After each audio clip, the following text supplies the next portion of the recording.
ఉత్తర భారతదేశంలో ఉన్న బద్రీనాథ్ దేవాలయం దర్శించుకునేందుకు భక్తులు సుదీర్ఘకాలం ఎదురు చూడాల్సి వస్తుంది. కానీ అటువంటి దేవాలయాన్ని సిద్దిపేట జిల్లా బండమైలారంలో ఏర్పాటు చేసి స్వామివారి దర్శన భాగ్యం కల్పిస్తున్నారు స్థానిక ఆలయ చైర్మన్ విక్రమ్ సింగ్. ఉత్తర భారతదేశానికి వెళ్లి దర్శించుకోలేని భక్తులకు ఈ బద్రీనాథ్ దేవాలయంలో స్వామివారిని దర్శించుకుని ప్రత్యేక పూజలు నిర్వహించేందుకు అవకాశం కల్పించారు.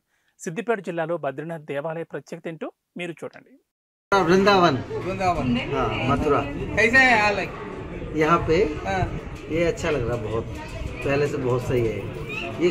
अभी पहले बार आ रहा है? हाँ हम फर्स्ट टाइम आए हैं। हाँ, कैसा है भगवान? भगवान बहुत सुंदर है, भगवान सब जगह बहुत सुंदर है, ये भी बहुत सुंदर बना है, ऐसे ही बिल्कुल देवभूमि जैसे बनाए हुए हैं। बहुत बढ़िया। हाथ जोड़ो गुड्डा, हाथ जोड़ो। जय भगवान। జగిత్యాల ఎప్పుడు వచ్చి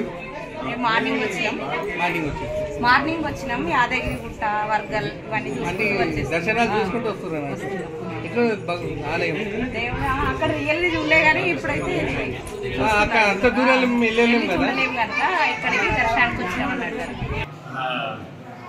గుడి విగ్రహాలు ప్రాణ ప్రతిష్ట అయింది 25 జూన్ నుంచి స్టార్ట్ అయింది. 5 రోజులు వరకు నడిచాయి ప్రతిష్టలు. దాని తర్వాత గాయత్రి హోమం నుంచి గుడి ప్రారంభమైంది. 29 జూన్కి గుడి ప్రారంభమైంది. ఇవాళకి 6 మంత్స్ ఇక్కడ ఉత్తరాఖండ్ కళ్యాణకారి సంస్థ ఉంది మాది. ఉత్తరాఖండ్ నుంచి వచ్చిన వాళ్ళు ఇక్కడ కనీసం ఒక 60,000 ఫ్యామిలీస్ ఉంటాయి. ఈ 60,000 ఫ్యామిలీస్ కలిపి ఒక ట్రస్ట్ చేసి ఈ గుడిని ఇక్కడ తీసుకొచ్చారు. ఉత్తరాఖండ్ కళ్యాణకారి సంస్థ, ఉత్తరాఖండ్ నివాసులు ఉన్నారు ఇక్కడ. వాళ్ళు అంటే మేనేజ్మెంట్ అంతా ఉత్తరాఖండ్ వాళ్ళది. ఉత్తరాఖండ్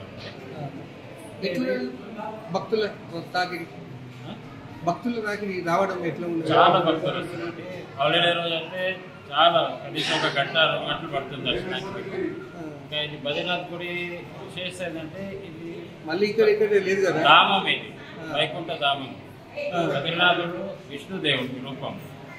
అంత అవతారాలైనా అక్కడి నుంచే పెట్టారు బద్రీనాథ్ విష్ణుదేవుడు. ఉత్తరాఖండ్ ఉన్నదంటే మళ్ళీ ఇక్కడ ఉత్తరాఖండ్లో ఫస్ట్ గుడి, దాని తర్వాత ప్రపంచంలో సెకండ్ గుడి మాది ఇక్కడ. అదే రూపంలో ఉంది ఇక్కడ. అన్ని ప్రాణ ప్రతిష్టాలు, గుడి హైటు, వెడల్పు, విగ్రహాలు. గుడి నుంచి మేము అఖండ జ్యోతి తీసుకొచ్చాము. అక్కడ ఎలా ఉందో ఇక్కడ సేమ్ పూజలు అదే మేము అక్కడ పాటించేది ఇక్కడ సేమ్. ఉదయం ఎప్పటి నుంచి ఉదయం 8 గంటల నుంచి 1 గంట వరకు ఉంటుంది. తర్వాత మధ్యాహ్నం 3 గంటల నుంచి 8 గంటల వరకు. పొద్దున్న 7 గంటల నుంచి 8 గంటల అభిషేకాలు అయితే దేవుడు అభిషేకం అలంకరణ చేసి 8 గంటలకు పబ్లిక్ ఓపెన్ అవుతుంది. తర్వాత సాయంత్రం 7 గంటలకి ప్రథమ ఆరతి అవుతుంది. 8 గంటలకి శయన ఆరతి. భక్తులు వచ్చేవారికి ఏమన్నా ఈ సౌకర్యం ఏమన్నా ఉన్నదా? ఇంకా కడుతున్నామండి. ఇంకా పక్కన బిల్డింగ్ తయారవుతుంది. గోగుమంటి అంటారు. అదే దూరం నుంచి వచ్చే వాళ్ళకి ప్రసాదం ఏదైనా ఇస్తాము. ఆలోచన ఉంది, అది కొద్దిగా టైం పడుతుంది దానికి.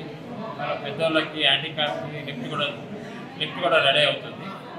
లిఫ్ట్ సౌకర్యం కూడా ఉంటుంది వాళ్ళ కోసం ప్రత్యేకంగా. హ్యాండిక్యాప్ పెద్దోళ్ళకి ఏం మాకు ముఖ్యమైన కారణం ఏంటంటే ఇక్కడికి పెద్దోళ్ళు అయినా ఇక్కడ ఏదో ప్రాబ్లం ఉంది, అక్కడ పోలేదా ఇక్కడ వచ్చి దర్శనం చేయొచ్చు.